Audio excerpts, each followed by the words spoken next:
Oh, did y'all hear about the I've learned a lot of, so I can speak on this. So yeah, let's get pretty much what had happened was 2J Kicks, right? Urban Necessities. Yeah, they had a the owner JC Lopez, 2J's Kicks.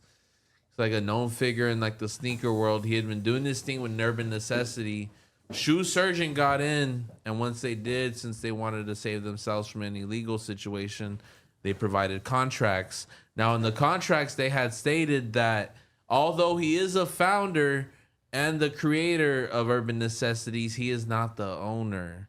And he had to operate as an employee for the last several years. Now, they started going through, what I fear, which is why I don't get into this, is like when you get business partners, you start having to make calls on money. You know what I mean? And sometimes your judgment doesn't align with your business owner's judgment. Yeah. And that's where problems happen. Now, apparently there was issues with taxes that were unpaid and, types of there was what had really happened was the core of it, I think, was like the straw that broke the camel's back was something about like a $300,000 loan. And they were using that to prepare for licensing, which in my opinion is like, bro, where you find that loan? Like what? But look, you get cracking with that. It all fell back on JC though. You feel me? It all fell back because he signed paperwork in which stated him as sole liability. Yeah, but then how the fuck they gonna remove him as the fucking nigga in authority to make decisions? You know what? It still falls back on your name.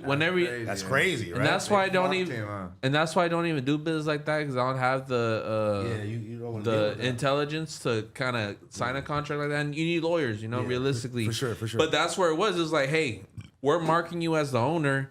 We're also marking you as liable for all these tax shit if anything happens. Yeah. And apparently, the shoe surgeon, his response is like, hey, he already had tax problems before we got in the picture, but that's just all messy. You get messy when it comes to situations like this, guys. So one thing I got to offer everybody, no matter how green, no matter how great this shit sounds, don't ever, and maybe, y'all could counter this argument, but I don't ever see it makes sense to have a business partner when it comes to making 50% decisions. You're always going to come through a crossroads. And me personally, I can't dig that. I need to be on my own. I think it's an ego-driven response, honestly. I ain't doing no shoulda, coulda. Well, I mean, having a brand is an ego. You know what I mean? You're literally creating something, especially in the clothing world. I come from the same side as you. My bad to cut you off. I stand on the same side. I see this from the same way.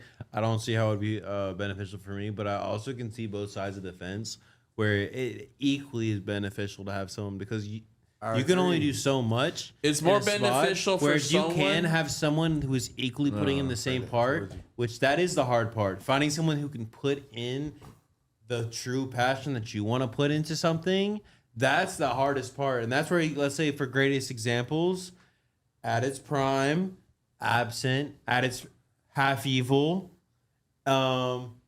High roll. It's like it's a lot of brands that fucking succeed because there's two people with the same goal. And guess what? You are amazing. You are an amazing creative. You're an amazing designer. But imagine if there was two of you. Yeah, but there's so many great examples of people who don't do the double brand owners. Let's say, let's say it's if it was me and you type shit, and we were just running this shit, and it's like you had to do half. Your responsibilities. 3 of the biggest LA brands, 4. Are all like single owners, in my opinion. Not really. I mean, if you want to talk about this, they have teams. But listen, I don't want to out anybody. But no, we got an example. No. One example. What's up with Awful Lot of Cough Syrup? They just partnered up with Exotic, right? Exotic Pops. But that was like now they have a specific location, and that doesn't have anything to do with Awful Lot. Yeah. That's more of like a partnership. Like that's a collab. We gonna get together. In a space. You feel me? But Dub will be foolish for someone to step into what he's created these last 10 years. This big ass brand for someone to make and have just as much of a valuable input into his idea as him. And that's now I think that if you created it with your boy day one, that's fine. But if someone's buying in, they're not buying in for passion. They're buying in for commerce. They're buying in for business purposes. One part that we're not mentioning, one part that we're not mentioning at all, which is like, like, well, hold on, like I understand, like y'all niggas are like real business niggas, especially you. But like we gotta factor in the part. No, I'm just saying like we gotta factor in this part that his wife had cancer at the time when he accepted this deal and he needed the extra money. So I know like logically that don't, it still don't make sense because it's like, oh, like obviously his emotions, he wanted to be with his wife more. I think his wife either is still going through it or beat it. I don't know. But she's alive still. And like, you feel me? It's like maybe he didn't make the best decision because of that. You feel me? Which is like, a nigga like me, I can relate to that. Like, the thing is though, I don't think that I heard they did business on the terms of like, cool, let's do something about this because she's under that. Yeah. And you gotta keep business black and white. Yeah. Once it becomes red and lovely and shit like that, that becomes a friendship. Once you put in your emotions and your like. And the only person who could do that is the owner. Yeah. So if you want to be colorful with the way that you do business, me personally, I hire a lot of my friends. Yeah. You know what I mean? If a business person came in here, they would tell me, don't do none of this shit. Yeah. Anybody, you're smoking weed? Like, but that's the problem when you try to mix water with oil. Someone who's just oriented on business, they're going to have a different perspective from you as an artist. Yeah.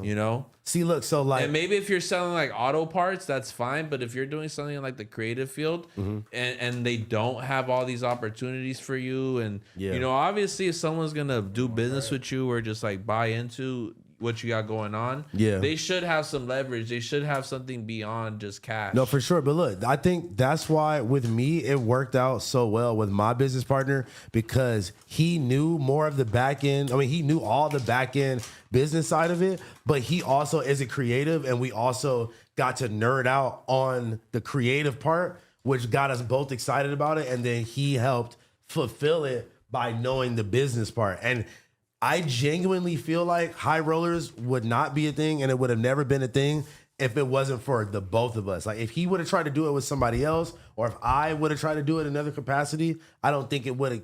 Like it meshed so well because me and him had the idea from the beginning together. You feel me? I had the absolute opposite happen to me when I first started trying to be Blazzy and started doing nothing personal. I had a co-owner. We had a brand called like I don't even remember the name. It was before Nothing Personal, like 2018. But this is before we knew you. Yeah, no, this is when you knew me. This is with like Matthew Harmon and shit. This is when I got my first apartment. Okay. But my whole thing is after it got to a point after during Chinatown. Okay. It got to a point where we couldn't agree on shit. Like what? You know what I'm saying? Like what though? He had more of like a cut and sew perspective. I had something more of like pop culture references and making like punchline art. And we couldn't come down to a conclusion. So I dipped from that and ended up doing my whole shit. He almost made me and Blazzy not friends. Oh, for real? Exactly. So you have all these influences from people who don't necessarily always gonna have your best interest in mind. You know? Not for. I mean, if y'all gonna have like strong statements of like you could only do this with that like might make you that might make you a better artist to be like able to work with hard people to work with. You know what? And I do collaborate. Hey, I mean, all my graphics at this point are with other artists. I work with other people.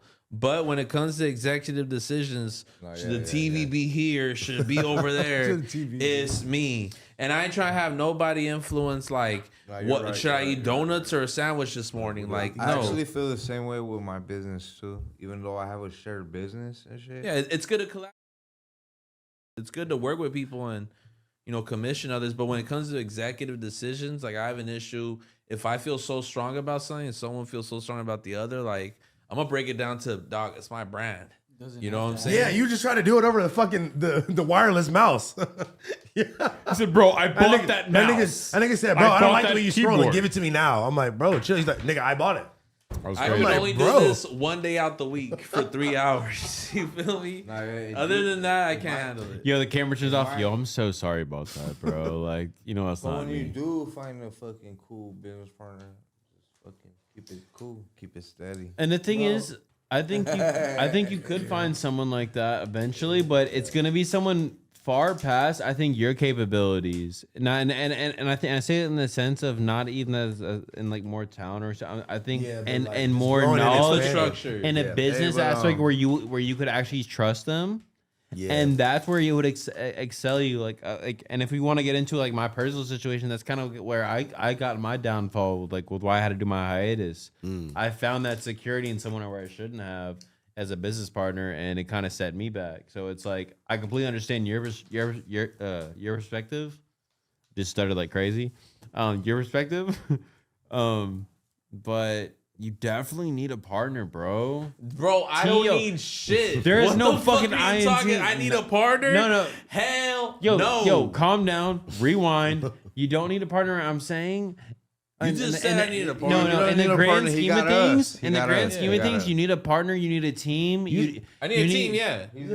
But That's not a business y'all partner. are basically saying the same thing, bro. Y'all just hearing it two different No. ways. Yeah, Y'all are saying He's the same saying thing. you need to have exactly. employees. No, you're exactly right, bro. He's saying you need to have people you could work with, people you could agree on. I have that. I have that. But do I need someone? mad. Do I need someone to tell me, no, we're getting chicken tacos, not carne asada? No, it's I'm not not about doing No tacos. one's gonna ever make you eat It's with executive Yo, decisions. who hurt you, bro? Yo, he listen. said no one's gonna tell me what I have to eat.